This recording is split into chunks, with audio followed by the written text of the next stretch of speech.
Hi everyone, welcome back to my YouTube channel and you are watching Medical Billing with Nikhil। तो दोस्तों मैं फिर से एक नए चैप्टर के साथ आ गया हूँ। तो जैसा कि प्रीवियस चैप्टर में हम लोगों ने बेसिक टर्म्स ही कवर किए थे, जिसमें कि मैंने मैक्स टू मैक्स एवरीथिंग जो मैंने आपको बताया था वो सारा प्रोवाइडर के बारे में था। फॉर एग्जांपल लाइक पीसीपी क्या होता है, referring rendering and billing provider क्या होता है, एनपीआई नंबर क्या है, एनपीपीएस पे आप एनपीआई लुकअप कैसे कर सकते हो, टैक्स आईडी नंबर क्या है, टैक्सोनॉमी क्या है, पीटेन क्या है, in network out of network provider क्या होता है, W9 फॉर्म क्या है। तो ये सब मैंने प्रीवियस चैप्टर में कवर किया था। तो अभी ये नेक्स्ट इस चैप्टर में हम क्या कवर करने वाले हैं ये भी आपको पता पड़ेगा। तो अगर आपने अभी तक प्रीवियस वीडियो नहीं देखी है तो प्लीज़ आई सजेस्ट कि आप पहले प्रीवियस वाली वीडियो देख लें प्रॉपर सही से, तो आपको अच्छे से step by step medical billing का प्रोसेस अच्छे से समझ में आएगा। तो चलिए बढ़ते आगे। तो अभी आपको अगर मैं करंट चैप्टर की बात करूं, this is chapter 5। So chapter 5 में हम कवर करने वाले हैं ऑल अबाउट इंश्योरेंस कंपनी। मैं आपको ऑलरेडी बता चुका हूँ प्रीवियसली चैप्टर में कि what is health insurance company, but ये chapter all about insurance company है। तो मैं फिर से बता दूंगा कि आपको एक्चुअल में हेल्थ इंश्योरेंस कंपनी क्या है। And then we will cover types of insurance company and then eligibility criteria for health insurance company, I mean कौन कौन एलिजिबल है कौन सा इंश्योरेंस लेने के लिए। एंड देन उसके बाद parts of Medicare, part A, B, C, D। Then part C, MA medical advantage plan, इसको हम डिस्कस करेंगे। देन उसके बाद हम डिस्कस करेंगे Medicare supplement plan, then MSP what is Medicare secondary payer, and what is COB and primary secondary and tertiary insurance. तो अभी one by one आप अगर इसको डिटेल में समझेंगे तो आपको समझ में आएगा। बाकी ये वीडियो फिर से थोड़ी सी लंबी होने वाली है, क्योंकि अब डे बाय डे जैसे हम आगे बढ़ते रहेंगे वैसे हमारे चैप्टर हमारी ट्रेनिंग थोड़ी एडवांस होती रहेगी। तो मैं आप लोगों को सजेस्ट करूंगा कि आप कुछ भी स्किप ना करें, क्योंकि अगर आपने प्रॉपर इस वीडियो को समझ लिया, आपको सब कुछ पता पड़ गया, तो आई प्रॉमिस आपको किसी की हेल्प की नीड नहीं होगी काम करने के लिए AR में। Okay, so what is health insurance company? As I already told you, that health insurance, I mean the health insurance is a contract between an insurance company and consumer, means patient। Simply मैं आपको समझा देता हूँ कि जो insurance company होती है वो एक्चुअल में इंश्योरेंस प्रोवाइड करती है पेशेंट को, एंड पेशेंट की रिस्पॉन्सिबिलिटी होती है कि जो भी वो as per their medical condition plan type जो भी परचेस करता है उसके अकॉर्डिंग उसको इंश्योरेंस कंपनी को प्रीमियम देना होता है, और इंश्योरेंस कंपनी उसके रिवर्ट में जो भी पेशेंट्स के ट्रीटमेंट एक्सपेंसेस है उसको कवर करती है। तो आप इसको टाइम निकाल के पढ़ लेना, बाकी प्रीवियस वीडियो में मैंने ऑलरेडी एक्सप्लेन कर रखा है, तो टाइम वेस्ट नहीं करते हैं, नेक्स्ट स्लाइड पे बढ़ते हैं। ओके, सो अभी हम इस स्लाइड में समझेंगे types of insurance company. I mean insurance तो ठीक है, इंश्योरेंस कंपनी है, लेकिन अब इंश्योरेंस कंपनी कैसे होती है, सरकारी होती है, प्राइवेट होती है, कैसे वर्क करती है, किस किस टाइप्स के प्लान होते हैं, ये सब हम अभी आने वाली स्लाइड्स में कवर करेंगे। So health insurance company can be public और private and also categorised by plan type. Yes, so US में क्या है, हमारे पास गवर्नमेंट इंश्योरेंस भी है और प्राइवेट इंश्योरेंस भी है, और ये जो प्राइवेट इंश्योरेंस है ये भी एक प्लान टाइप कैटेगराइज्ड है, मीन सबका अपना अपना टाइप ऑफ प्लान है, तो जैसा जिसको सुटेबल रहे वो प्लान परचेस कर सकता है। Okay, so what is public health insurance company? So public health insurance is provided through a government program, and there are two main insurance company, one is Medicare and second one is Medicaid। Okay, so public health insurance क्या है? Actually जो public health insurance है वहाँ पे जो government insurance है वो वहाँ की सरकार के थ्रू चलते हैं। तो हमारे दो मेन इंश्योरेंस हैं, that is Medicare and Medicaid, इसको भी हम डिटेल्स में अभी आगे पढ़ेंगे।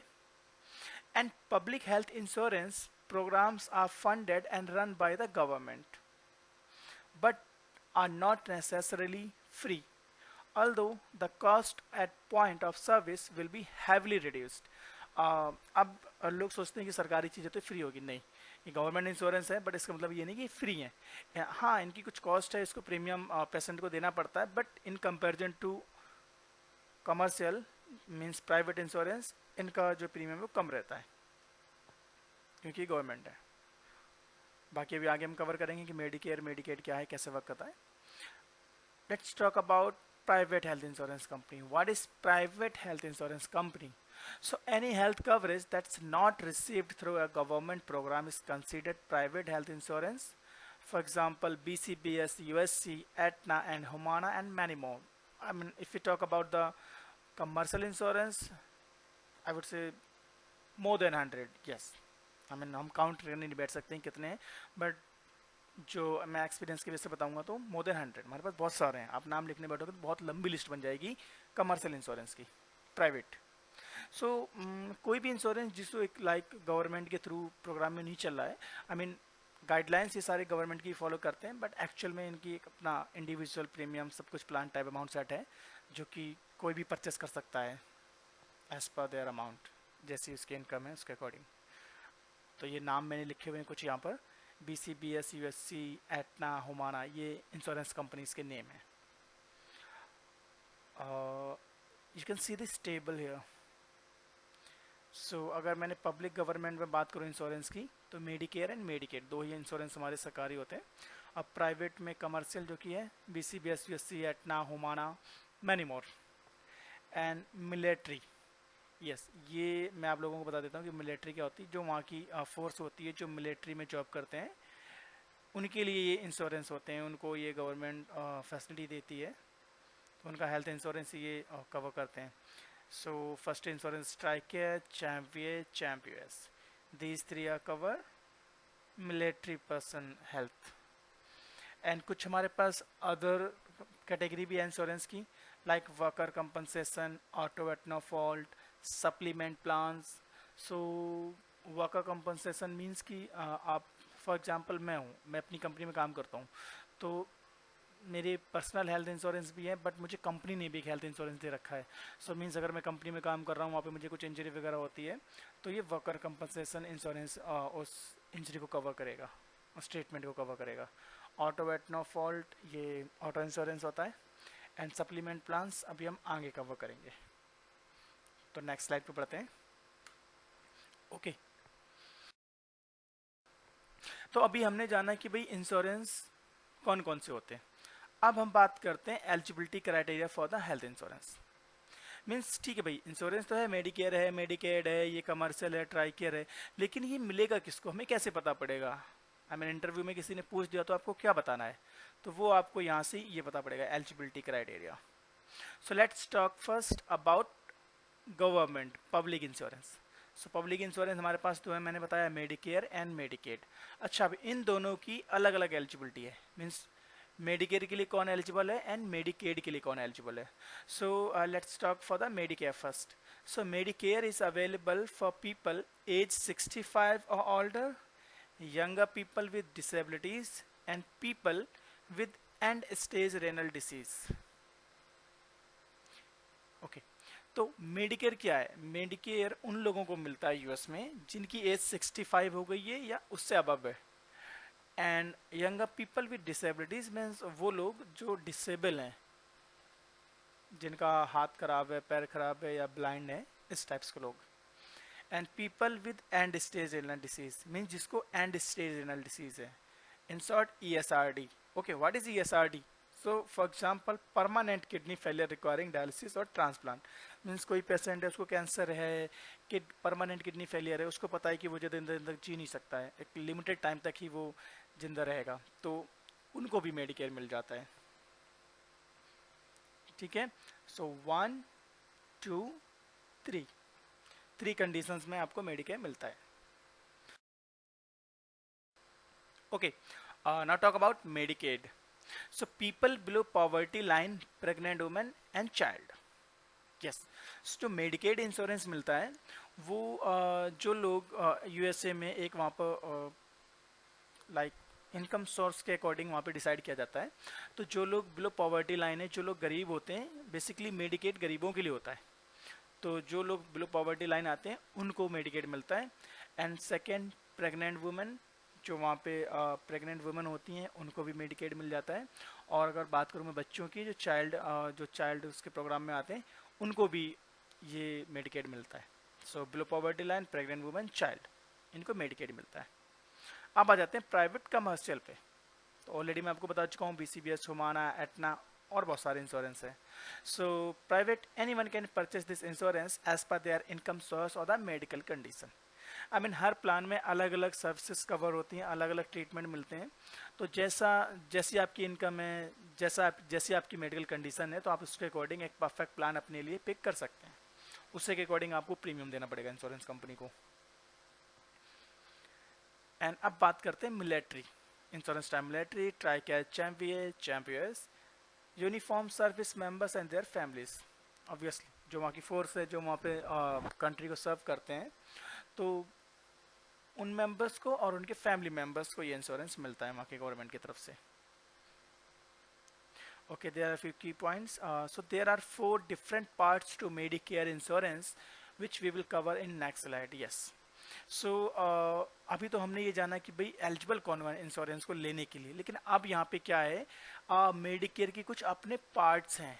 मेडिकेयर कुछ पार्ट्स में डिवाइडेड है, तो मीन्स पार्ट्स के अकॉर्डिंग लोग उसे इंश्योरेंस पिक कर सकते हैं। तो इसके 4 डिफरेंट पार्ट्स हैं जो कि हम नेक्स्ट स्लाइड में कवर करेंगे। एंड यहाँ पे है मेडिकेड इनकम रिक्वायरमेंट्स। ओके, हमने ये तो समझ लिया कि भाई मेडिकेड गरीबों के लिए है, लेकिन गरीबों के लिए कैसे, थोड़ा मैं आपको एक एग्जांपल देता हूँ।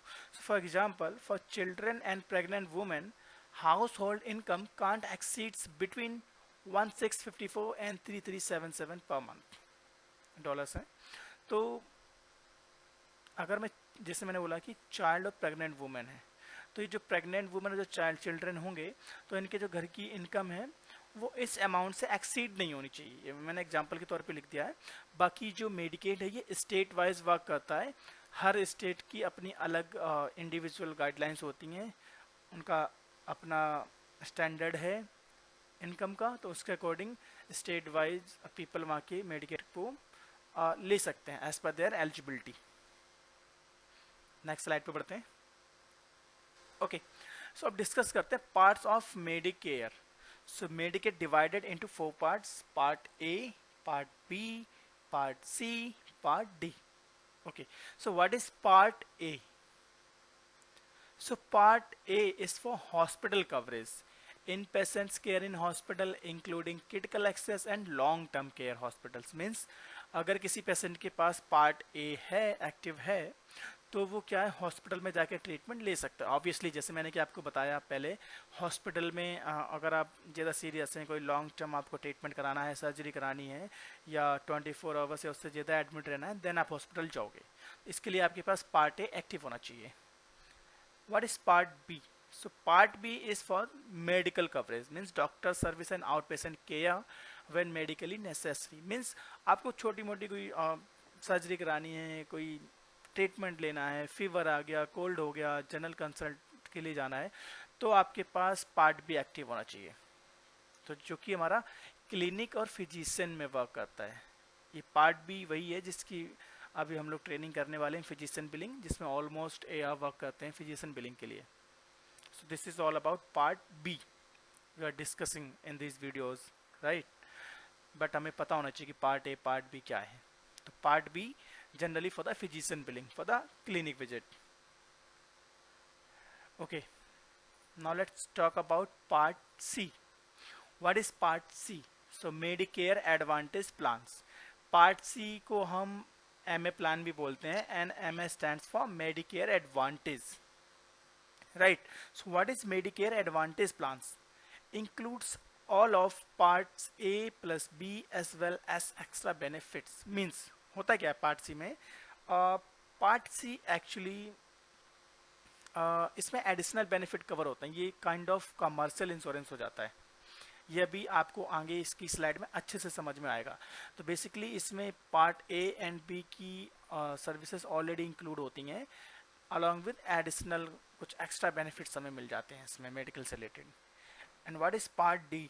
सो prescriptions drug coverage available in standalone plans or as part of Medicare Advantage. So part D में एक्चुअली क्या होता है कि हमारी जो ड्रग सर्विसेज होती हैं, जो दवाइयाँ होती हैं, उनके भी एक्सपेंसेस कवर हो जाते हैं। अभी आगे हमें अच्छे से समझ में आएगा।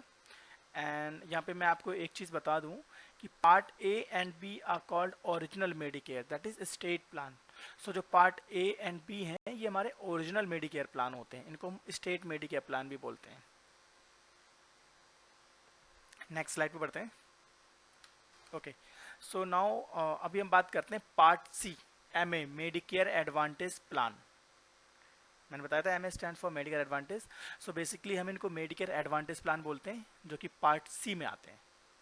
So these plans are offered by a private or the commercial insurance company that contracts with Medicare to provide a beneficiary with their Part A and B benefits. Yes. So basically ये जो plans होते हैं ये commercial insurance company की तरफ से दिए जाते हैं, जिनका already Medicare के साथ में contract होता है।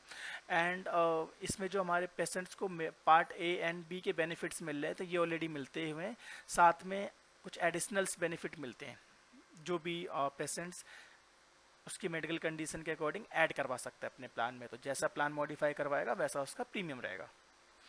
And these are replacement plan where beneficiary gets part A and B coverage from MA plan, not original Medicare. Okay, actual में होता क्या है कि ये जो प्लान्स होते हैं ये एक्चुअल में पार्ट ए एंड बी के रिप्लेसमेंट प्लान होते हैं। कि मीन्स अगर किसी पेशेंट के पार्ट सी एक्टिव है तो part A and be automatically inactive हो जाएंगे।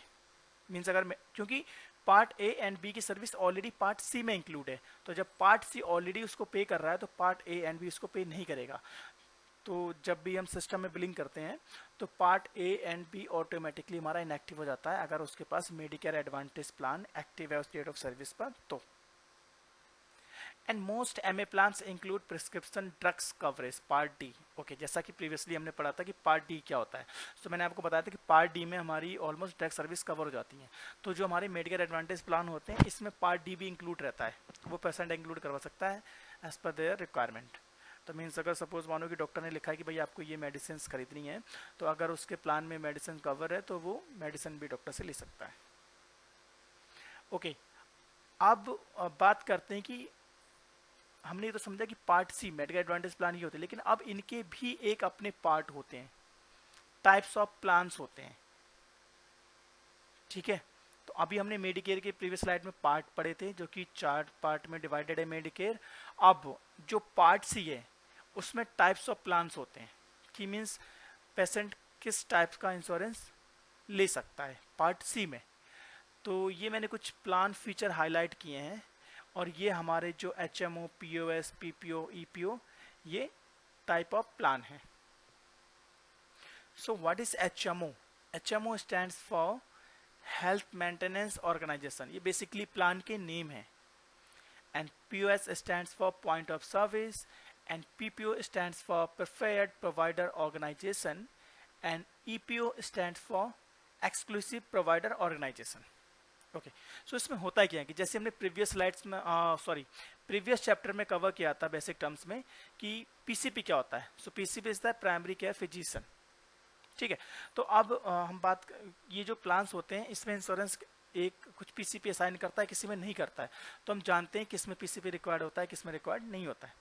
सो HMO इसमें पीसीपी रिक्वायर्ड होता है। HMO अगर आप प्लान परचेस करते हो तो इंश्योरेंस आपको एक पीसीपी असाइन कर देता है, तो आपको सबसे पहले पीसीपी से ट्रीटमेंट कराना होगा।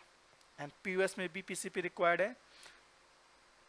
एंड अगर मैं बात करूं PPO की, तो इस PPO में कोई पीसीपी रिक्वायर्ड नहीं होता है, इंश्योरेंस कोई पीपी नहीं देता, आप किसी से भी सर्विस ले सकते हो directly. And EPO stands for exclusive provider organisation, and इस EPO में भी पीसीपी रिक्वायर्ड होता है, इंश्योरेंस कंपनी आपको पीसीपी असाइन करती है।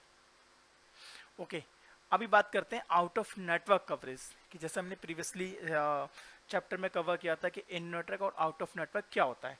तो अगर पेशेंट्स के पास प्लान है, ऑलमोस्ट हर इंश्योरेंस सजेस्ट करती है कि आप इन नेटवर्क में जाएं। अगर आप आउट ऑफ नेटवर्क प्रोवाइडर के पास जा रहे हैं तो उसकी भी प्लान के अकॉर्डिंग कंडीशन है। मींस अगर आपके पास HMO प्लान है तो आप सिर्फ इमरजेंसी के केसेस में ही आउट ऑफ नेटवर्क प्रोवाइडर के पास जा सकते हैं। अदरवाइज अगर आप नॉर्मल ट्रीटमेंट के लिए आउट ऑफ नेटवर्क प्रोवाइडर चले गए तो मे भी आपका क्लेम डिनाई हो जाएगा, आपको कोई पेमेंट नहीं करेगी इंश्योरेंस कंपनी। तो मे भी आपको तो आप पेशेंट को अपनी जेब से पे करना पड़ सकता है। ओके, एंड अगर मैं पीओएस की बात करूं तो पीएस में आउट ऑफ नेटवर्क पेशेंट जा सकता है, बट उसकी एक कॉस्ट है। मीन जैसा कि मैंने बताया था कि कुछ इंश्योरेंस आउट ऑफ नेटवर्क का क्लेम प्रोसेस कर देती हैं, बट जो पेशेंट रिस्पॉन्सिबिलिटी लगाती हैं यूजली इन नेटवर्क के कंपेरिजन में एक्स्ट्रा रहती है, ज़्यादा रहती है। तो अगर आप पीओएस के केस में आउट ऑफ नेटवर्क उसमें जा रहे हैं तो वो यस, वो आपकी सर्विस कवर करेगा, बट इंश्योरेंस जहाँ $40 पे करता, $60 पे करता प्रोवाइडर को, वहीं वो 20-30 पे करेगा, बाकी का 20-30 पेशेंट रिस्पॉन्सिबिलिटी लगा देगा। तो ऑब्वियसली कोई भी पेशेंट जेब से पे नहीं करना चाहेगा। एंड पीपीओ में भी सेम थिंग है कि भाई आउट ऑफ नेटवर्क कवरेज है, बट उसमें कॉस्ट पेशेंट रिस्पॉन्सिबिलिटी बढ़ सकती है। ईपीओ के केस में भी सिर्फ इमरजेंसी के केसेस में आप आउट ऑफ नेटवर्क जा सकते हो, अदरवाइज आप इन नेटवर्क प्रोवाइडर से ही आपको सर्विस लेनी पड़ेगी। Okay, third feature is about specialist visit coverage. This is about referral, कि भाई ठीक है पीसीपी तो रिक्वायर्ड है, लेकिन अब अगर मान लो कि पीसीपी ट्रीटमेंट नहीं कर पा रहा है उस प्लान में, वो जो हमारा पीसीपी है अगर वो किसी स्पेशलिस्ट को रेफर करता है, ऑब्वियसली जब भी पीसीपी किसी स्पेशलिस्ट को रेफर करता है तो एक रेफरल नंबर देता है। तो यहाँ पे हम बात करेंगे कि किस में रेफरल चाहिए, किस में रेफरल नहीं चाहिए। तो अगर आपके पास एचएमओ प्लान है और आपका एचएमओ का पीसीपी आपको स्पेशलिस्ट के पास रेफर करता है किसी ट्रीटमेंट के लिए, तो आपको रेफरल चाहिए। विदाउट रेफरल नंबर आप स्पेशलिस्ट से ट्रीटमेंट नहीं करा सकते हैं, आप करा भी लोगे तो आपका क्लेम डिनाई हो सकता है। Okay, now talk about POS, point of service. So POS plan में भी आप विदाउट रेफरल नंबर स्पेशलिस्ट के पास नहीं जा सकता है पेशेंट। अगर विदाउट रेफरल नंबर पेशेंट गया डॉक्टर के पास तो वो क्लेम डिनाई होने के चांसेस हैं। ओके, पीपीओ में कोई रेफरल नहीं चाहिए, क्योंकि ऑलरेडी हमें यहाँ पे पीसीपी नहीं चाहिए। तो जब इंश्योरेंस पीसीपी साइन नहीं कर रहा तो ऑब्वियसली हमें रेफरल नंबर भी नहीं चाहिए। And if you talk about EPO, so EPO says no referral needed. Okay, EPO में क्या है, ईपीओ में पीसीपी साइन करता है, बट इंश्योरेंस सजेस्ट करता है कि आप पहले पीसीपी से सर्विस लें, but in case patient PCP से ट्रीटमेंट नहीं ले पा रहा है, उसको किसी स्पेशलिस्ट के पास जाना है और वो रेफरल नंबर मिस कर देता है, तो उसमें कोई प्रॉब्लम नहीं है। ईपीओ के प्लान में हमें रेफरल नंबर नहीं चाहिए होता है पीसीपी से, डायरेक्टली पेशेंट पीसीपी को स्किप करके किसी उसके पास जा सकता है अगर वो उसको स्पेशलिस्ट के पास भेजता है तो। ओके, अब हम बात करते हैं कि भाई इसमें अलग अलग फीचर्स हैं इसके, किसी में पीसीपी है, किसी में नहीं है, किसी में रेफरल चाहिए, किसी में नहीं चाहिए। लेकिन क्यों? Actually all depends on the premium, कि भाई जैसा प्लान है उसके अकॉर्डिंग आपके इंश्योरेंस को पैसे देने होंगे। तो जो अगर मैं बात करूं एचएमओ और एचएमओ की, तो HMO is common plan, most of the patients के पास ये एचएमओ होता है, क्योंकि जो इसका प्रीमियम है वो बहुत कम है। तो यूजुअली जो नॉर्मली पीपल बीमार पड़ते हैं, सर्दी जुकाम खांसी बुखार ये सब होता है, तो उसके लिए आपको डॉक्टर के पास जाना है, ट्रीटमेंट कराना है, तो एचएमओ ओके है, बट तो इसका प्रीमियम लोअर रहता है, कम है हमारा। बट अगर मैं पीओएस ईपीओ की बात करूं तो इनका लोअर से थोड़ा ऊपर है, थोड़ा अधिक है प्रीमियम, थोड़ा सा महंगा है। बट अगर मैं बात करूं पीपीओ की तो इसका जो प्रीमियम रहता है ये थोड़ा हायर है। क्यों? क्योंकि भाई इसमें कोई पीसीपी असाइन नहीं है, आउट ऑफ नेटवर्क भी सर्विस कवर है, कोई रेफरल भी नहीं चाहिए, मीन्स आप जहां मर्जी वहां ट्रीटमेंट करा सकते हो, इसीलिए इसका प्रीमियम हमारा हाई है। चलिए नेक्स्ट स्लाइड पे बढ़ते हैं। कोई अगर इसमें आपको डाउट है, कोई क्वेश्चंस है तो आप कमेंट कर सकते हैं, मैं वहाँ आपको रिस्पांस करने की पूरी कोशिश करूँगा। मैंने अपनी मेल आईडी भी दे रखी है तो आप मुझे मेल भी कर सकते हैं। Okay, let's talk about Medicare supplement plan. कि भाई ठीक है, हमने अभी प्रीवियसली पढ़ा कि इंश्योरेंस गवर्नमेंट होते हैं, कमर्शियल होते हैं, मेडिकल एडवांटेज प्लान भी पढ़ लिया हमने, और मेडिकल एडवांटेज प्लान के पार्ट्स टाइप्स ऑफ प्लान्स भी पढ़ लिए, एचएमओ, पीपीओ, पीओएस, ईपीओ। अब आ गया सप्लीमेंट प्लान। सो सप्लीमेंट प्लान को समझते हैं। ये अगर मैं आपको चैप्टर वाइज बता रहा हूँ, मैं डिवाइड करके बता रहा हूँ, तो आपको डिवाइड कर करके ही सीखनी है। उसके पहले आप वन बाय वन चीज़ों को समझो, उसके बाद आपस में सबको रिलेट करो, ठीक है। तो अभी मेडिकेयर सप्लीमेंट प्लान को पढ़ते हैं। So Medicare Part A and B always pays 80% of total allowed amount and rest 20% applied towards the patient responsibility amount. PR stands for patient responsibility. For example, allowed amount 100, paid amount 80 applied 20 as co-insurance amount. Okay, सो पहले इस example को समझ लेते हैं actual में होता क्या है कि Medicare part A and B जब क्लेम को प्रोसेस करता है तो एक अलाउड अमाउंट करता है, मीन्स वो कहता है कि हम इतना अमाउंट आपको प्रोसेस करेंगे, मीन्स इतना अमाउंट हम इस इंश्योरेंस पे पे कर सकते हैं। तो उसमें से 80% अमाउंट को वो पे कर देता है, जो हमारा अलाउड अमाउंट होता है। अभी अगर कोई फ्रेशर ये वीडियो देख रहा है, उसे अलाउड, पेड, पर्सन रिस्पॉन्सिबिलिटी नहीं पता है, तो अभी मैं इस पर एक नेक्स्ट वीडियो चैप्टर अलग से बनाऊंगा अलाउड, पेड, पर्सन रिस्पॉन्सिबिलिटी का, तो आप उसको देखोगे तो आपको अच्छे से समझ में आएगा। ठीक है, तो यही होता है यूजुअली। तो मीन्स अगर सपोज मानो कि 100 अगर 100 अलाउड हुआ है क्लेम पर, तो 80 तो भाई इंश्योरेंस कंपनी पे कर देगी, लेकिन जो 20 का है वो डॉक्टर को पेशेंट से कलेक्ट करना होगा। अब पेशेंट को ये 20 अपनी जेब से ना देना पड़े प्रोवाइडर को, इसीलिए वो सप्लीमेंट प्लान परचेस करता है। ठीक है, so Medicare supplement plan work with original Medicare parts A and B to help with out of pocket costs not covered by part A and B, same thing जो मैंने आपको अभी भी बताया कि भाई मेडिकेयर जो सप्लीमेंट प्लान होते हैं, जो हमारे ओरिजिनल मेडिकेयर प्लान है which is state Medicare part A and B, तो उसका जो आउट ऑफ पॉकेट कॉस्ट होता है, जो कि मैंने बताया पेशेंट रिस्पॉन्सिबिलिटी अमाउंट है, ये पेशेंट को अपनी पॉकेट से पे ना करने पड़े, इसीलिए वो सप्लीमेंट प्लान होता है। तो अगर किसी पेशेंट के पास सप्लीमेंट प्लान है तो जो बाकी की पेशेंट रिस्पॉन्सिबिलिटी है हम उसको बिल कर देंगे, तो सप्लीमेंट प्लान उसको पे कर देगा। Okay, so these plans are always work as secondary with Medicare, these plan also known as Medigap. Okay, so जो मेडिकेयर सप्लीमेंट प्लान है इनको मेडिकैप भी बोलते हैं, एंड ये जो हमारे सप्लीमेंट प्लान है ये हमेशा मेडिकेयर के साथ में ऐसे सेकेंडरी वर्क करते हैं। अगर आप सोचो कि उसका मेडिकेयर इनएक्टिव है और आप डायरेक्टली मेडिकेयर सप्लीमेंट प्लान को क्लेम बिल कर दो, तो नहीं, सप्लीमेंट प्लान पे नहीं करेगा जब तक मेडिकेयर पार्ट ए या बी उसको प्रोसेस ना करे। सो मीन्स जब Medicare part A and B claim को प्रोसेस करेगा तो जो उसकी बची हुई पेशेंट रिस्पॉन्सिबिलिटी है उसी को मेडिकेयर सप्लीमेंट प्लान कवर करेगा। एग्जाम्पल के तौर पे मैंने यहाँ पे कुछ सप्लीमेंट प्लान्स के इंश्योरेंस कार्ड पिक किए हैं गूगल से, वो यहाँ पे लगा रखे हैं, तो ये आपको समझ में आएगा कि भाई मेडिकल सप्लीमेंट प्लान कैसे होते हैं। अच्छा, सप्लीमेंट प्लान भी कुछ इसके अपने अकॉर्डिंग कुछ सर्विस कवर करते हैं, और सप्लीमेंट प्लान की भी टाइप्स हैं, और भी हम नेक्स्ट स्लाइड में कवर करते हैं, उससे आपको समझ में आएगा कि एक्चुअल में सप्लीमेंट प्लान कैसे वर्क करता है, क्योंकि इसमें डिनाइल्स भी आते हैं, तो डिनाइल पे क्या काम करना होगा ये आपको नेक्स्ट स्लाइड से पता पड़ेगा थोड़ा सा। Okay, so Medicare supplement plan actually इसके भी टाइप्स ऑफ प्लान है बहुत सारे। ये देखो मैंने यहाँ पे लिख रखा है प्लान एफ, प्लान जी, प्लान के, प्लान एन, प्लान सी। ये मैंने कुछ प्लान यहाँ पर एग्जांपल के तौर पे लगाए ताकि आपको समझ में आए। बाकी इसके अलावा भी बहुत सारे मेडिकल सप्लीमेंट प्लान होते हैं, A B see many more, तो सारे मैं यहाँ पे नहीं लगा सकता और आप समझोगे तो कन्फ्यूज हो जाओगे। Okay, so Medicare supplement plan G is the best overall plan that provides the most coverage for seniors and Medicare enrollees. Plan G will cover almost everything except the Medicare Part B deductible. Okay, so जो Medicare Supplement Plan G है, ये वाला जो Plan G है, ये सबसे best माना जाता है। क्यों? क्योंकि भाई अभी जो रिसेंटली जो मेडिकेयर में इनरोल्ड हो रहे हैं, जो मेडिकेयर के पेशेंट हैं, वो अगर प्लान जी परचेस करते हैं तो आप यहाँ पे देखोगे मंथली कॉस्ट, जो मंथली अमाउंट देना होता है पेशेंट को, इसका सबसे कम है।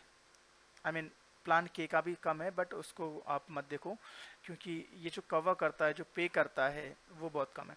तो plan G is the best. क्यों? क्योंकि भाई ऑलमोस्ट सारी, ये देखो यहाँ पे मंथली कॉस्ट मीन्स जो फीचर्स हैं इसके, जो प्राइमरी अगर मेडिकेयर कोई पेशेंट रिस्पॉन्सिबिलिटी लगाता है तो ये ऑलमोस्ट सारी कवर कर रहा है except Medicare part B deductible. तो जो प्लान जी है ये पार्ट भी डिडक्टेबल कवर नहीं करता है, बाकी ऑलमोस्ट सारी चीज़ें कवर करता है मेडिकेयर की पेशेंट रिस्पॉन्सिबिलिटी। तो ऑलमोस्ट अगर आप अभी करंट में वर्क कर रहे हैं, तो अगर रिसेंटली पेशेंट के आप देखेंगे सप्लीमेंट प्लान, तो उनका जो टाइप ऑफ प्लान होगा वो प्लान जी होगा। ओके, अभी हम यहाँ पे देख रहे हैं कि प्लान एफ है, इसका 179 मंथली कॉस्ट है, जिसमें कि मेडिकेयर पार्ट भी डिडक्टेबली कवर है। तो ये बेस्ट है, लेकिन ये बेस्ट तो है, लेकिन पेशेंट इसको परचेस नहीं कर सकते अभी। क्यों नहीं कर सकते हैं वो अभी आपको पता पड़ेगा। So plan F and C have better coverage than plan G, right, obviously part B का डिडक्टिबल कवर कर रहा है तो अच्छे प्लान है, लेकिन but they are not available for new enrollees. Mean अगर कोई रिसेंटली अभी इनरोल्ड हो रहा है मेडिकेयर के साथ में, वो अभी मेडिकेयर के लिए एलिजिबल हुआ है, तो वो उसको प्लान एफ प्लान सी नहीं परचेस कर सकता है। क्यों? क्योंकि if patient qualified for Medicare before January 1 2020, समझे आप? सो अगर कोई पेशेंट जो कि जनवरी 2020 से पहले का मेडिकेयर बेनिफिशियरी है, उसके पास मेडिकेयर वो पहले जनवरी 2020 से पहले मेडिकेयर के लिए क्वालिफाइड हो गया था, तो वो उसके पास प्लान एफ प्लान सी हो सकता है। लेकिन अगर बाद में है तो वो इन प्लान्स को परचेस नहीं कर सकता है, उसको प्लान जी लेना पड़ेगा। Plan F is the best Medicare plan for patient. These plans will cover all the items that patient would usually need to pay for out of pocket, including deductibles and co-insurance, right? Plan F इसलिए अच्छा है क्योंकि almost सारी चीज़ें cover कर रहा है। देखो, पार्ट ए को insurance, blood 3, part A hospice care, skilled nursing facility, means in सब चीज़ों के बाद अगर मेडिकल ने क्लेम प्रोसेस किया और कोई पेशेंट रिस्पॉन्सिबिलिटी लगा दी तो प्लान एफ सारी चीज़ें कवर कर लेगा। तो मैं सप्लीमेंट प्लान से रिलेटेड एक मेन चीज़ बताता हूँ एआर के लिए जो ऑलरेडी वर्क कर रहे हैं। आपने देखा होगा कि सप्लीमेंट जो पॉलिसी होती है उसमें एक्चुअली में होता क्या है, अगर कभी भी ऐसे प्राइमरी मेडिकेयर ने पार्ट बी डिडक्टेबल लगाया तो वो उसे डिनाई कर देता है, कहता है कि not cover under member plan. Yes, वो इसलिए क्योंकि अगर उसके पास प्लान जी है तो प्लान जी कभी भी मेडिकेयर पार्ट बी का डिडक्टेबल कवर नहीं करता है। तो इस केस में हम ऑलमोस्ट बिल टू पेशेंट ही करते हैं। तो ये आप लोग समझ लो, बाकी नेक्स्ट जब हम डिनाइल पे काम करेंगे तब आपको अच्छे से मैं समझाऊंगा। ठीक है, नेक्स्ट वीडियो पे बढ़ते हैं।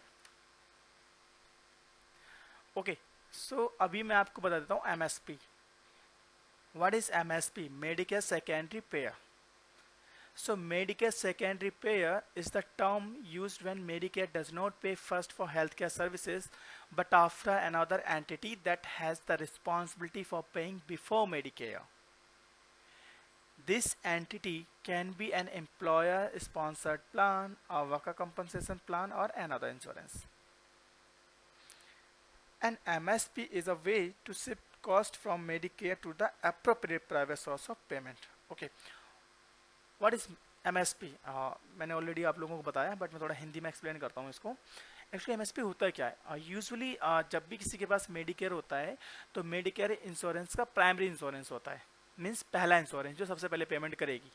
बट अगर patient MSP Medicare secondary pair इसके अंडर फॉल कर रहा है तो मेडिकेयर यहाँ पे सेकेंडरी हो जाता है। फॉर एग्जाम्पल, आपके पास पेशेंट के पास कोई उसकी जो सपोज वो कहीं जॉब करता है और उसे कंपनी ने एक इंश्योरेंस दे रखा है जो कि वर्कर कंपनसेशन प्लान में आता है, और उसे कंपनी में कोई इंजरी लग जाती है तो वो अब जो ट्रीटमेंट कराएगा तो वो सबसे पहले अपने वर्कर कंपनसेशन प्लान से पेमेंट क्लेम बिल करेगा वर्कर कंपनसेशन प्लान को। तो जब वर्कर कंपनसेशन प्लान उसे पे कर देगा देन ऐसा सेकेंडरी मेडिकेयर को बिल कर सकते हैं। तो ये हमारे कुछ एग्जाम्पल्स हैं। तो इस केस में मेडिकेयर सेकेंडरी हो जाता है। सो दिस इज द एमएसपी। अगर आपको समझ में नहीं आया तो प्लीज़ कमेंट करें, मैं आपको रिवर्ट करूंगा। नेक्स्ट स्लाइड पे बढ़ते हैं। ओके, अब हम समझते हैं COB and primary, secondary and tertiary insurance. What is COB, what is primary, what is secondary and what is tertiary? So let's start. COB. COB stands for coordination of benefits. What is coordination of benefit? So coordination of benefits means a way to decide which insurance is responsible to pay the medical expense as primary, secondary, and then tertiary. So whenever patient is covered by more than one insurance plan. Okay, usually होता क्या है कि भाई USA में एक बंदा, कोई भी पेशेंट है, कोई भी मेंबर है, वो एक टाइम पे 3 पॉलिसी ले सकता है। मीन्स एक टाइम पे उसके पास 3 इंश्योरेंस पॉलिसी एक्टिव हो सकती हैं जिससे वो अपनी हेल्थ ट्रीटमेंट के कॉस्ट कवर करवा सकता है। सो जब भी पेशेंट के पास एक या उससे अधिक मीन्स 2 या 3 इंश्योरेंस प्लान होते हैं तो वो सीओबी के अंडर में आता है। तो सीओबी बेसिकली करता है क्या है, सीओबी के अंडर में हर इंश्योरेंस कंपनी को ये पता रहता है कि उसका कौन सा इंश्योरेंस पहले नंबर पे, कौन सा दूसरे नंबर पे, कौन सा तीसरे नंबर पे। सेम मैंने यहाँ पे लिखा है कि भाई primary insurance, it is the first insurance of patient which pays major portion of the medical bill, and secondary insurance, it is the secondary insurance of the patient which pays the balance amount left by the primary insurance, and tertiary insurance, it is the third insurance of the patient which pays the balance amount left by the secondary insurance. Yes, so means अगर मान लो patient के पास 3 insurance हैं तो सबसे पहले claim primary process करेगा, तो primary ने कोई पेशेंट रिस्पॉन्सिबिलिटी लगाई है तो उसको हम सेकेंडरी को बिल करते हैं। अगर सेकेंडरी ने पूरी पेशेंट रिस्पॉन्सिबिलिटी पे नहीं करी है, उसने भी कोई पेशेंट रिस्पॉन्सिबिलिटी लगा दी है, तो हम टर्सरी इंश्योरेंस को बिल करते हैं, ताकि अगर पेशेंट ने 3 इंश्योरेंस ले रखे हैं तो उसका कुछ तो बेनिफिट हो, राइट।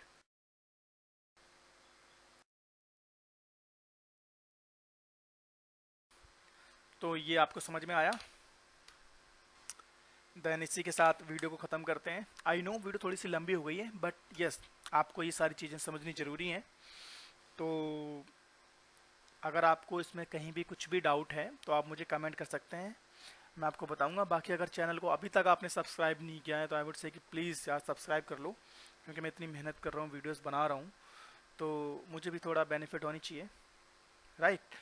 बाकी चलिए जल्दी से मिलते हैं फिर से एक नए चैप्टर के साथ में। Thank you for watching, bye bye.